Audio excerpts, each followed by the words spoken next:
ये आकाशवाणी दिल्ली है। लीजिए सुनिए माननीय प्रधानमंत्री श्री नरेंद्र मोदी के मन की बात का संस्कृत अनुवाद। मम प्रियाः देशवासिनः, नमस्कारः। अस्माकं जीवने केचन दिनाङ्काः तादृशाः भवन्ति येषां स्मरणार्थं दिनदर्शिका न अवलोकनीया भवति। अद्य तादृशः एव जुलाई मासस्य 26 दिनाङ्कः अस्ति। अद्य कारगिल विजय दिवसः अस्ति। एषः दिवसः अस्मान् गर्वान्वितान् करोति। एतत् दिनम् अस्माकं वीराणाम् अद्भुतं साहसं नः स्मारयति। कारगिल इत्यस्य उन्नत शृङ्खलाः, दुष्करं वातावरणं, शत्रुसमाह्वानं वा वस्तुतः प्रत्येकमपि परिस्थितयः अस्माकं सैनिकानां समक्षम् आसन्।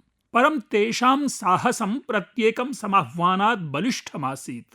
ते मां भारती इत्येतस्याः रक्षार्थं स्वीयं सर्वस्वं समर्पितवन्तः। अद्य कारगिल विजय दिवसावसरे अहं सर्वान् हुतिङ्गतान् वीरसैनिकान् च प्रति श्रद्धापूर्वकं नमनाञ्जलिं प्रस्तौमि। सखायः, अद्यतनं भारतं केवलं स्ववीराणां स्मरणमेव न करोति, अपितु नूतनसन्ततिं यावत् तदीयगाथाः अपि प्रापयति। अनया भावनया अस्मिन् वर्षे विशिष्टा एका शौर्यविजययात्रा प्रवर्तिता। जुलाई मासस्य 14 दिनाङ्के दिल्ल्याः राष्ट्रियसमरस्मारकतः समारब्धा एषा मोटरसाइकिल् यानयात्रा द्रासस्थितं कारगिल समरस्मारकं यावत् प्राप्नुयात्। एतस्याः सन्देशः अस्ति one ride, one nation, one salute इति। एषा यात्रा अस्मान् स्मारयति यत् राष्ट्राय प्रदत्तं बलिदानं कथमपि विस्मृतियोग्यं न भवति। सखायः, अद्यत्वे भारतं स्वकीयानां सैनिकानां साहसवर्धनेन सह स्वीयाः प्रविधिक्षमताः अपि सततं दृढाः करोति। कतिपयेभ्यः दिनेभ्यः पूर्वमेव भारतीय नौसेनायाम् INS महेन्द्रगिरि इत्याख्यः योद्धृजलपोतः सम्मिलितः जातः। एषः आधुनिकः योद्धृजलपोतः भारते एव परिकल्पितः, निर्मितश्च वर्तते। एतस्य निर्माणे प्रतिशतं 75मितादपि अधिकानां स्वदेशी सामग्रीणाम् उपयोगः जातः। आत्मनिर्भर भारतस्य वर्धमानायाः शक्तेः प्रतीकभूतः अस्ति एषः। एतस्मिन्नेव मासे DRDO इत्यनेन रक्षानुसन्धान विकास संघटनेन Pinaka long range guided rocket इत्याख्यस्य प्रक्षेपकस्य अपि सफलं परीक्षणं कृतम्। एतस्याः सफलतायाः कारणभूतः अस्माकं वैज्ञानिकानाम्, अभियन्त्रीणां च सामूहिक परिश्रमः अस्ति। 2-3 दिनेभ्यः पूर्वं DRDO इत्यनेन कुशा मिसाइल इत्याख्यस्य प्रक्षेपकास्त्रस्य अपि सफलं परीक्षणं कृतमेव। सखायः, कामम् अद्य रक्षोत्पादनं भवतु, रक्षा निर्यातो वा, उत मित्रदेशैः सह राजनीतिक सहयोगः। अद्यत्वे भारतं सततं नवशिखरं प्रति वर्धमानमस्ति। एतस्य मासस्य आरम्भे अहम् इण्डोनेशिया देशे आसम्, यत्र ब्रह्मोस इति एतेभ्यः प्रक्षेपास्त्रेभ्यश्च विशिष्टा सहमतिः सञ्जाता। विश्वस्य विश्वासः भारतस्य रक्षोपकरणेषु प्रविधिषु च वर्धमानः अस्ति।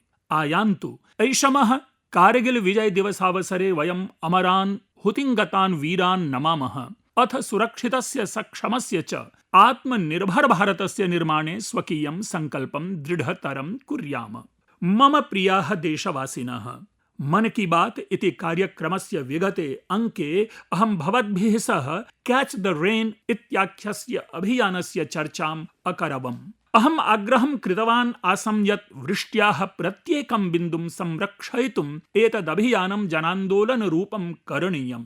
कैच द रेन इत्यस्य सन्देशः अत्यन्तं ऋजुः अस्ति। यत्र वृष्टिर्भवेत्, यदा वृष्टिर्भवेत्, जलं तत्रैव संरक्षन्ताम्। एतदर्थं जुलाई मासस्य 4 दिनाङ्कात् समग्र देशे एकं विशेषाभियानं प्रचाल्यमानमस्ति। एतस्य अन्तर्गतं वृष्टिजलस्य सञ्चयः, भूमौ जलपूरणं, प्राचीनानां जलस्रोतसां पुनर्जीवनं, वृक्षारोपणम् इत्येतेभ्यः गतिः दीयमाना अस्ति। मम अत्यन्तं प्रसन्नता अस्ति यत् ग्रामाः भवन्तु नगराणि वा, पञ्चायत केन्द्राणि स्युः, सामाजिक संस्थाः वा, प्रतिस्थलं जनाः सोत्साहम् एतस्मिन् अभियाने सहयोगं कृतवन्तः। कुत्रचित् प्राचीनेषु तडागेषु मालिन्यं निष्कास्यमाणमस्ति, कुत्रचित् च कूपेभ्यः बावडी इति जलाशयेभ्यः पुनर्जीवनं प्रदीयमानमस्ति। पिहिताः बोर्वेल् इति भूगत जलनलिकाः अधुना भूमौ जलपूरणार्थं माध्यमाः जायमानाः सन्ति।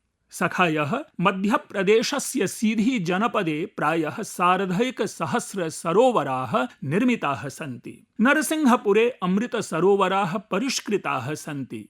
महाराष्ट्रस्य नासिक इत्यत्र प्रभूतमात्रायां जलसंरक्षणपराक्षमता विकसिता अस्ति। आन्ध्रप्रदेशस्य नान्द्याल इत्यत्र सर्वाणि ग्रामपञ्चायत केन्द्राणि एतेन अभियानेन सम्पृक्तानि सन्ति। अथ पुरातनाः तडागाः पुनरपि उपयोगयोग्याः क्रियमाणाः सन्ति। अस्माकं नगराणि अपि पृष्ठे न सन्ति। छत्तीसगढ़ राज्यस्य कोरबा नगरे, ओडिशायाः भुवनेश्वरे, आन्ध्रप्रदेशस्य विजयनगरम् इत्यत्र एतस्मिन् अभियानेन उत्साहजनकपरिणामाः दृश्यमानाः सन्ति। आयान्तु वयमपि अस्मान् परितः कस्यापि एकस्य तडागस्य, कूपस्य उत बावडी इति जलाशयस्य दायित्वं स्वीकुर्याम। जलस्य प्रत्येकमपि बिन्दुं संरक्षयाम। अद्य संरक्षितः प्रत्येकं जलबिन्दुः आगम्यमानानां सन्ततीनां भविष्यार्थं सर्वतः विशिष्टः अमूल्यनिधिः अस्ति।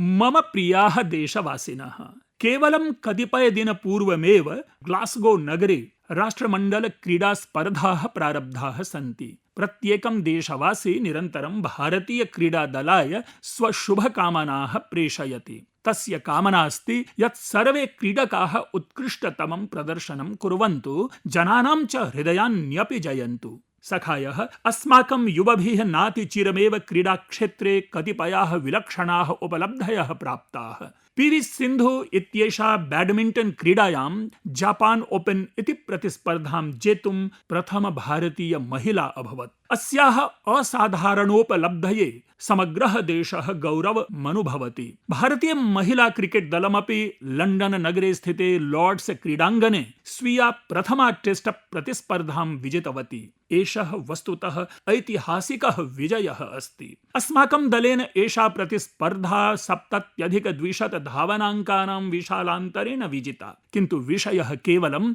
एतावानेव नास्ति। लॉर्ड्स इत्यस्य सुदीर्घे इतिहासे एषा महिला दलस्य प्रथमा टेस्ट स्पर्धा आसीत्। 83,19 तमे वर्षे अस्मिन् एव क्रीडाङ्गणे भारतेन स्वः प्रथमः क्रिकेट् विश्वचषकः विजितः आसीत्। अधुना अस्माकं नारी शक्तिः अत्र देशस्य कीर्तिं वर्धितवती अस्ति। सखायः, केचन लघुप्रयासाः एतादृशाः अपि भवन्ति ये अतीव महत्त्वं भजन्ते। मया केरलस्य एर्नाकुलम् इत्यस्य दक्षिणचित्तूरे क्रीडायाः एतादृशस्य एव एकस्य प्रयासस्य विषये ज्ञातम्। तत्रत्ये एकस्मिन् विद्यालये संस्कृतसङ्घः अस्ति। अत्रत्यः शिक्षकः अभिलाष महोदयः अतीव अपूर्वेण मार्गेण संस्कृतं लोकप्रियं करोति। अस्य प्रकल्पस्य अक्षरकन्दुकम् इति नाम दत्तमस्ति। अस्मिन् संस्कृतस्य अक्षराणि पादकन्दुके प्रयुज्यमानैः शब्दैः सह संयोज्य सरलमार्गेण बोध्यन्ते। अनेन अधिगमने आनन्दः प्राप्यते। तेन सहैव क्रीडाभिः सह जनानां सम्पर्कः अपि वर्धते।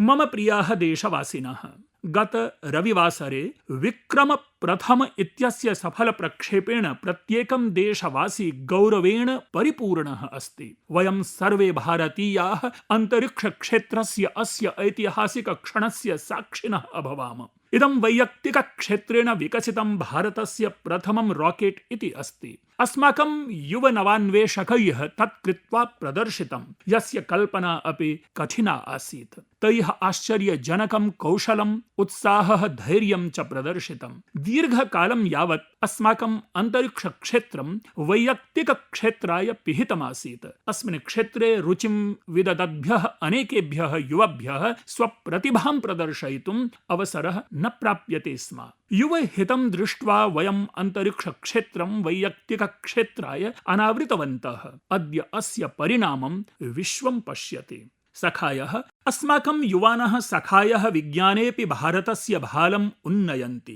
विज्ञान ओलिम्पियाड् विश्वस्य सर्वाधिक महत्वपूर्ण स्पर्धासु अन्यतमा अस्ति। एतासु महत्यां संख्यायां छात्राः भागं गृह्णन्ति। अस्मिन्नेव मासे भौतिकशास्त्रस्य, रसायनशास्त्रस्य, जीवविज्ञानस्य, गणितस्य च ओलिम्पियाड् स्पर्धाः अभवन्। एतासु स्पर्धासु भारतीय दलस्य प्रदर्शनम् अत्युत्तमम् आसीत्। भौतिकशास्त्र ओलिम्पियाड् स्पर्धायाम् अस्माकं सर्वैः पञ्चभिः छात्रैः सुवर्णपदकानि जितानि तथा च भारतेन प्रथमं स्थानं प्राप्तम्। गते एकस्मिन् दशके समायोजितायां प्रत्येकस्यां भौतिकशास्त्र ओलिम्पियाड् स्पर्धायाम् अस्माकं देशस्य छात्रैः सुवर्णं वा रजतपदकम् अवश्यमेव जितमस्ति।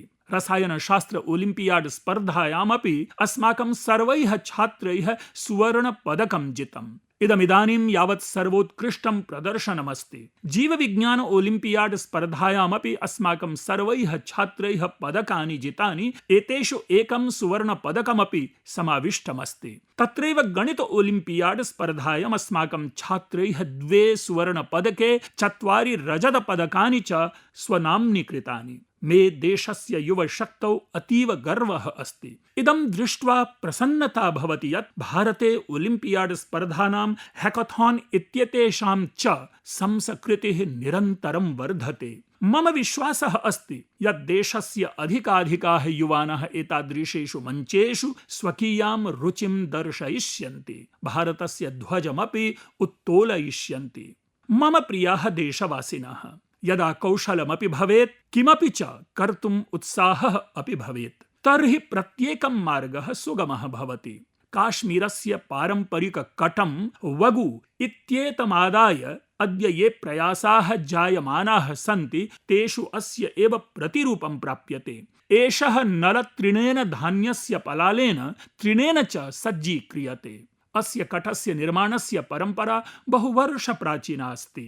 एतदर्थं सर्वप्रथमं काश्मीरस्य पङ्किलक्षेत्राणां तृणस्य, नलतृणस्य च कर्तनं क्रियते। आतपे शोषणानन्तरं पृथक्करणं भवति। ततश्च आरभ्यते हस्तैः वयनस्य कार्यम्। द्वाभ्यां शिल्पकारिभ्याम् एकस्य कटस्य निर्माणे प्रायः 4 दिनानि जायन्ते। एषः कटः अपूर्वः अपि अस्ति तथा च पर्यावरणानुकूलः अपि अस्ति। एका महती विशेषता इयमस्ति यत् भवद्भ्यः ग्रीष्मर्तौ अस्मात् शीतलता प्राप्स्यते तथा च शीतर्तौ उष्णता। पूर्वमेषः काश्मीरस्य प्रत्येकस्मिन् गृहे दृश्यते स्म, परन्तु गतेषु केषुचित् वर्षेषु अस्य उपयोगः न्यूनः भवितुमारब्धः आसीत्। एतादृश्यां स्थितौ श्रीनगरस्य गुलाम हुसैन महोदयेन तस्य पुत्र्या तंजिला महोदयया च एकः सङ्कल्पः कृतः। द्वौ अपि वगुशिल्पस्य परम्परायै एकं नवं जीवनं दातुं लग्नौ। गुलाम हुसैन महोदयः अतीव साधारणात् परिवारात् आगच्छति। तस्मै अस्मिन् कार्ये अनेकविधाः बाधाः अपि आगताः, परन्तु वगु इत्यस्य संरक्षणस्य तस्य सङ्कल्पः दृढः आसीत्। दर्शं तस्य अनेन प्रयासेन सह बहवः जनाः संयुक्ताः अभवन्। गुलाम हुसैन महोदयः इदं कौशलं भृशम् अवर्धयत्। स्वस्य अभियाने तस्मै स्थानीयस्तरे सर्वकारीय सहयोगः अपि प्राप्तः। अद्य तीव्रगत्या लोकप्रियः जायमानः वगु देशस्य अन्येषु भागेषु अपि प्राप्नोति। मह्यम् अनेन प्रयासेन सह संयुक्तेभ्यः सर्वेभ्यः जनेभ्यः अतीव गर्वः अस्ति। अद्य अस्माकं सर्वेषां स्थानीयोत्पादेषु बलमस्ति। वयं स्थानीयकृते मुखराः इत्यस्य मन्त्रमादाय चलामः। एतादृश्यां स्थितौ काश्मीरस्य वगु अपि भवतः गृहस्य भागः भवेत्। एतस्मिन् विषये एकवारम् अवश्यमेव चिन्तयतु। सखायः, अस्माकं देशे चायं केवलम् एकं पेयं नास्ति, इदम् आत्मीयता अपि अस्ति। प्रभातस्य आरम्भः भवेत्, मित्राणां सम्मेलनं भवेत् अथवा परिवारेण सह केचन क्षणाः यापनीयाः भवेयुः। चायं प्रत्येकम् अवसरस्य भागः भवति। यद्यपि यूयं सम्यक् जानीथ मम चायेन सह सम्बन्धः कः अस्ति, परम् अद्य अहं यस्य चायस्य चर्चां करोमि तेन न केवलं स्वादः एव दत्तः, अपि तु अनेकासां भगिनीनां जीवने आत्मनिर्भरतायाः नवीना सुगन्धिः अपि विलापिता अस्ति। उत्तरप्रदेशस्य बिजनौर मण्डलस्य लखीवाला ग्रामे स्वयं सहायता समूहेन सह युक्ताभिः महिलाभिः विदुर प्रेरणा स्वदेशी हर्बल टी निर्मितास्ति। अस्मिन् जम्बीर तृणं, गुडुचि, यष्टिमधु, तुलसी, आर्द्रा, हरिद्रा, दारुसिता, एला, मधुरा च इव प्राकृतिक सामग्र्यः समाविष्टाः सन्ति। स्वस्य अपूर्व स्वादस्य गुणानां च कारणेन अनेन चायेन अतीव न्यूने समये जनानां मध्ये विशिष्टम् अभिज्ञानं प्राप्तम्। प्रयागराजस्य महाकुम्भे तथा च देहल्याः अन्ताराष्ट्रिय खाद्य महोत्सवे अस्मै चाय पेयाय भृशं प्रशंसा लब्धा। विदेशेभ्यः आगतैः जनैः अपि अस्मिन् रुचिः दर्शितास्ति। सखायः सर्वाधिक प्रेरिका वार्ता अस्य आरम्भः अस्ति। एषः सम्पूर्णः प्रयासः केवलं 1,00,000 आरब्धः आसीत्। अद्य इदं ब्राण्ड् इति देशस्य बृहत् संस्थानानि यावत् प्राप्तमस्ति। एष उपक्रमः अस्मान् सूचयति यत् यदा स्थानीय ज्ञानं, प्रकृतिः, महिलानाम् आत्मविश्वासः च सह गच्छन्ति तदा एकः लघुः प्रयासः अपि महतः परिवर्तनस्य आरम्भः भवति। मम प्रियाः देशवासिनः, अद्य सम्पूर्णे देशे एकः वृक्षः मातुः नाम्नि अभियानस्य माध्यमेन जनाः प्रकृतेः प्रति स्वदायित्वं निर्वहन्ति। यदा समाजः अनया भावनया सह युज्यते तदा अतीव सुन्दराणि प्रेरकानि च उदाहरणानि सम्मुखमायान्ति। सखायः, अहमदाबादे जनप्रतिभागित्वस्य अद्भुता शक्तिः दृष्टास्ति। भाडज क्षेत्रे एकहोरायाः अन्तः 3,50,000 पादपाः रोपिताः। अस्मिन् 25,000 जनाः सम्मिलिताः। विद्यालयीयाः बालाः, एनसीसी छात्राः, स्वयंसेवकाः तथा च सामान्याः नागरिकाः सर्वैः अस्मिन् अभियाने भागः गृहीतः। आगामिषु वर्षेषु एते एव पादपाः एकस्य सघनस्य नगरीय वनस्य रूपं ग्रहीष्यन्ति। एषः प्रयासः गिनीस् बुक् आफ् वर्ल्ड् रेकॉर्ड इत्यस्मिन् पञ्जीकृतः अस्ति। सखायः, एकः वृक्षः मातुः नाम्नि अभियानस्य अन्तर्गतम् उत्तरप्रदेशे अपि जनशक्तेः अद्भुतसङ्कल्पः द्रष्टुं प्राप्तः अस्ति। तत्र एकस्मिन्नेव दिने जुलाई मासस्य 12 दिनाङ्के 35 कोटितः अधिकाः पादपाः रोपिताः सन्ति। उत्तरप्रदेशस्य सांसदः अस्मि, अतः मह्यम् इदमपि विशेष गर्वस्य वार्ता अस्ति। मम प्रियाः देशवासिनः, वृक्षाः केवलं मनुष्येभ्यः न भवन्ति, ते अगणित जीवानां गृहाणि अपि भवन्ति। गुजरातस्य गिरवनेषु प्रायः 60 वर्षाणाम् अनन्तरम् इण्डियन् ग्रे हॉर्नबिल इति पुनः निवासं करोति। एतत् गिरवने वर्षैः जायमानानां संरक्षणस्य पुनःस्थापनस्य च प्रयासानां परिणामः अस्ति। हॉर्नबिल इत्येतत् वनानां कृषकः कथ्यते। एते फलानि खादन्ति, बीजानि च दूरं दूरं यावत् प्रापयन्ति। तैः एव बीजैः वने नूतनाः वृक्षाः उद्भवन्ति। एवं एकः पक्षी वनं पुनः हरितं कर्तुं साहाय्यं करोति। अहं युष्मान् सर्वान् कथयिष्यामि, वयं सर्वे स्वजीवनस्य कमपि विशेषमवसरं प्रकृत्या सह अवश्यमेव योजयेम। एकं वृक्षं मातुः नाम्नि रोपयन्तु। अद्य रोपितः एकः लघुपादपः आगामि वंशेभ्यो हरितिमा, स्वच्छवायोः सुन्दर भविष्यस्य च दायं भवितुं शक्नोति। मम प्रियाः देशवासिनः, वयं सर्वे जानीमः यदद्य प्लास्टिक् प्रदूषणं सम्पूर्ण विश्वस्य पर्यावरणाय महती समस्या वर्तते। एकलप्रयोग प्लास्टिक् इत्यस्य अवकरः अनेक वर्षाणि यावत् प्रकृत्यै हानिं प्रापयन् तिष्ठति। अतः प्लास्टिक् इत्यस्य सम्यक् निस्तारणम् अतीव आवश्यकमस्ति। सखायः, बिहारस्य सीतामढ़ी जनपदे अपशिष्टात् धनं वेस्ट टू वेल्थ इत्यस्य उत्कृष्टमुदाहरणं सम्मुखमागतमस्ति। अत्र अवकरस्य पुनः चक्रणं कृत्वा तेन आकर्षक पीठिकाः निर्मीयन्ते। एकस्याः पीठिकायाः निर्माणे प्रायः 40 किलो परिमितम् एकलप्रयोग प्लास्टिक् व्ययी भवति। एषा दृढा, स्थायिनी, विश्रामदायिका च भवति, सहैव पर्यावरण अनुकूला अपि भवति। एषा सर्वकारीय विद्यालयेषु, उद्यानेषु, सार्वजनिकस्थानेषु च स्थाप्यते। अस्याः माध्यमेन जनेषु पर्यावरण संरक्षणं विषये जागरूकता अपि वर्धते। अस्मिन् प्रयासे स्थानीय एककम् इत्यनेन सहैव मण्डलप्रशासनस्य महत्वपूर्णा भूमिका अस्ति। अनेन स्थानीयस्तरे वृत्तेः अवसराः अपि उत्पन्नाः भवन्ति। सीतामढ़ी मण्डलस्य एषः प्रयासः अस्मान् बोधयति यत् न्यूनीकरणं, पुनः प्रयोगः तथा च पुनश्चक्रणम् अद्य केवलम् एकं घोषवाक्यमेव नास्ति, अपि तु अस्माकं जीवनस्य भागः जायमानः अस्ति। सखायः, भवन्तः स्मर्तुं शक्ष्यन्ति यत् विगते मन की बात इति कार्यक्रमे मया गणेशोत्सवस्य चर्चा कृता आसीत्। मया आग्रहः कृत आसीत् यत् अस्माभिः स्वदेशस्य मृत्तिकया एव निर्मितस्य गणेशस्य पूजा करणीया। प्लास्टर ऑफ पेरिस इत्यनेन निर्मितस्य श्री गणेशस्य अथवा विदेशादागतस्य श्री गणेशस्य या प्रतिमा भवति तां परित्यज्य देशस्य मृत्तिकया निर्मितः गणेशः गृहे स्थापनीयः। मया अस्मिन् सन्दर्भे अनेकैः जनैः प्रेषितः सन्देशः प्राप्तः। तैश्च स्वीयाः विचाराः प्रस्तुताः। जनैः सूचितोऽहं यत् तैः मम आग्रहः अङ्गीकृतः अस्ति। तैः स्थानीयाभिः मृत्तिकाभिः निर्मितं श्रीगणेशं प्रतिष्ठापयितुं सङ्कल्पः कृतः।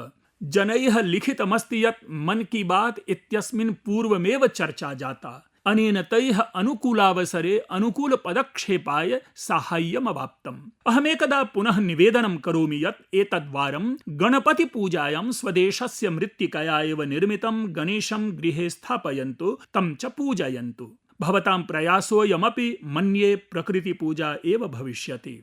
मम प्रियाः देशवासिनः, इदानीमहं भवद्भ्यः तादृशस्य एकस्य जनस्य विषये कथयिष्यामि यस्य विषये श्रुत्वा भवत्सु महद्गौरवं भविष्यति। सः तादृशः जनः यः विज्ञानक्षेत्रे, नवाचारक्षेत्रे च सोत्साहं कार्यं करोति, यस्मिन् विषये विश्वे परिचितिः अस्ति। परमेतदतिरिच्यापि सः स्वमूलैः साकं प्रगाढतया सम्बद्धः अस्ति। प्राप्ते सत्यवसरे सः स्वमातृभूमेः सम्मानं कर्तुं न कदापि विस्मरति। सः जनः अस्ति मणिपुरस्य डॉक्टर रोनाल्डो लैश्राम महोदयः। तस्य नाम रोनाल्डो अस्ति, किन्तु कर्मणा सः खगोलभौतिकविद् अस्ति। सः जापानदेशे कार्यं करोति। यंग गैलेक्सीज इति नवीन आकाशगंगायाः विशालसमूहस्य अन्वेषणं कृतवतः वैज्ञानिकदलस्य सदस्यः अस्ति। भवन्तः ज्ञातुमिच्छेयुः यत् अन्ततः तेन किं कृतम्। वस्तुतः तेन अस्य सम्पूर्णस्य समूहस्य नाम मणिपुरस्य एकेन रमणीयेन सरसा सम्बद्धीकृत्य लोकटक प्रोटो क्लस्टर इति कृतम्। लोकटक इति मधुरजलस्य अतीव विशालं सरः अस्ति। लोकटक सरसि प्लवनशीलाः फूमडी नामकाः तृणसमूहाः मिलित्वा अनुपमां दृश्यभूमिं निर्मान्ति। एवं प्रतीयते यत् विशाले समुद्रे लघवः द्वीपाः प्लवन्तः स्युः। तथैव ब्रह्माण्ड मध्ये एताः नवीनाकाशगंगाः अपि एकां विशालां संरचनां निर्मान्ति। अद्य मणिपुरस्य लोकटकसरः केवलं देशस्य मानचित्रस्योपरि एव न, अपि तु विशाले ब्रह्माण्डेऽपि स्वां कान्तिं विकिरति। एषा उपलब्धिः प्रत्येकं भारतीयस्य गौरवं वर्धयति। अनेन अस्माकं युवा सहचराः एतां शिक्षां प्राप्नुवन्ति यत् ते स्वपरम्परया सह सम्बद्धाः सन्तोऽपि नूतनान्युच्च शिखराणि स्प्रष्टुं शक्नुवन्ति। एतानि तादृशानि मूलानि सन्ति यानि नक्षत्रलोकमपि प्रकाशयितुं शक्नुवन्ति।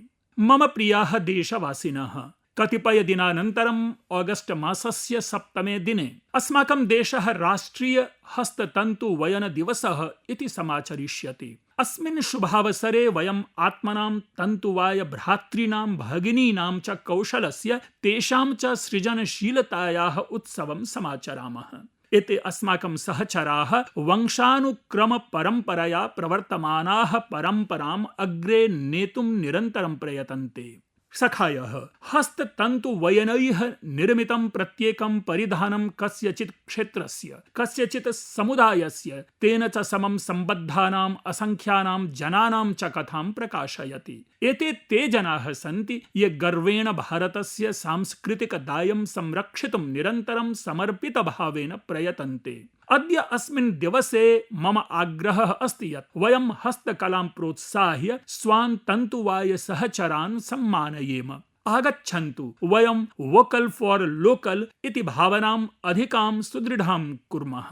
सखायः अद्य देशे यथा हस्ततन्तुवयनक्षेत्रस्य प्रोत्साहनं क्रियते तेन बहुसंख्यकानां जनानां जीवनम् अधिकं समुन्नतं भवति। पोचम्पल्ली प्रदेशात् पटना नगरं यावत्, कुथम्पल्ली प्रदेशात् च कच्छ प्रदेशं यावत् अस्य अनेके दृष्टान्ताः द्रष्टुं लभ्यन्ते। अद्य एतादृशाः बहवः जनाः समूहाश्च सन्ति ये हस्ततन्तुवयन सम्बद्धायै अस्माकं गौरवशालिन्यै परम्परायै नूतनाम् ऊर्जां नूतनां च परिचितिं प्रददति। कश्चित् पोचम्पल्ली इकत् इति अस्य सुन्दरां परम्पराम् अग्रे नयति तु कश्चित् महिला तन्तुवायिकाः संयोज्य ऊर्णोत्पादाः निर्माति। केचन जनाः केरलस्य पारम्परिकां कसावु कलां संरक्षन्ति। अनेन अस्माकं मातृभ्यः भगिनीभ्यश्च वृत्तेः अवसराः अपि प्राप्यन्ते। सखायः अपरः अपि एकः विषयः अस्ति यस्य विषये अहं सविशेषम् उल्लेखं कर्तुम् इच्छामि।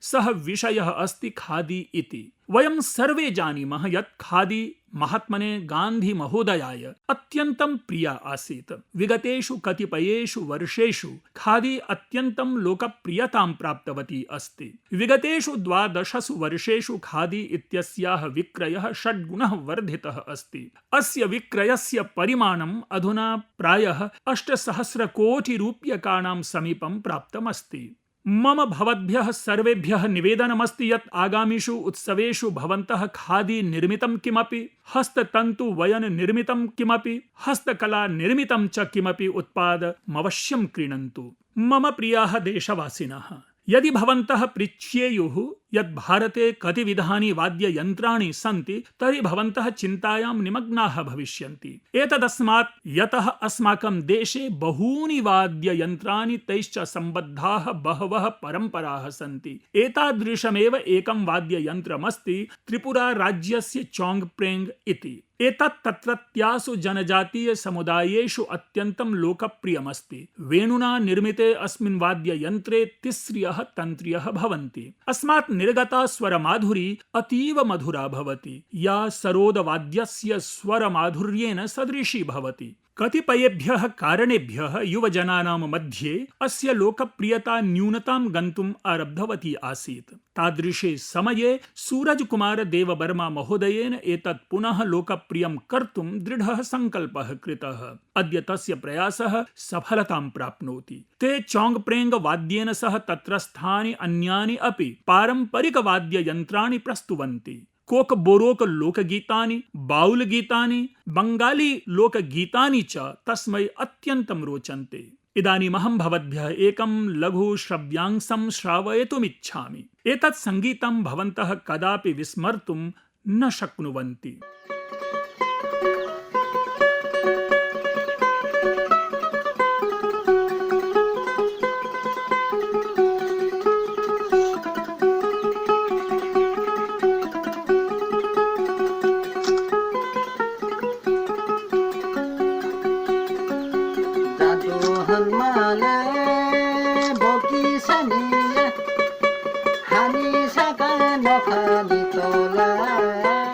सखायः, मम विश्वासः अस्ति यत् एतत् श्रुत्वा भवतां मनः अत्यन्तम् आनन्दितम् अभवत्। देववर्मा महोदये मम महान् गौरवः अस्ति। पारम्परिकसङ्गीतस्य लोकप्रियीकरणाय तस्य प्रयासः नितरां प्रशंसनीयः अस्ति। मम भवद्भ्यः निवेदनमस्ति यत् भवन्तः अपि स्वसमीपवर्तिनां पारम्परिकवाद्ययन्त्राणां विषये सूचनां सामाजिकपटलेषु अवश्यं वितरन्तु। भवताम् एषः प्रयत्नः अन्यानपि अवश्यमेव पारम्परिकेन भारतीयसङ्गीतेन साकं सम्बद्धान् करिष्यति।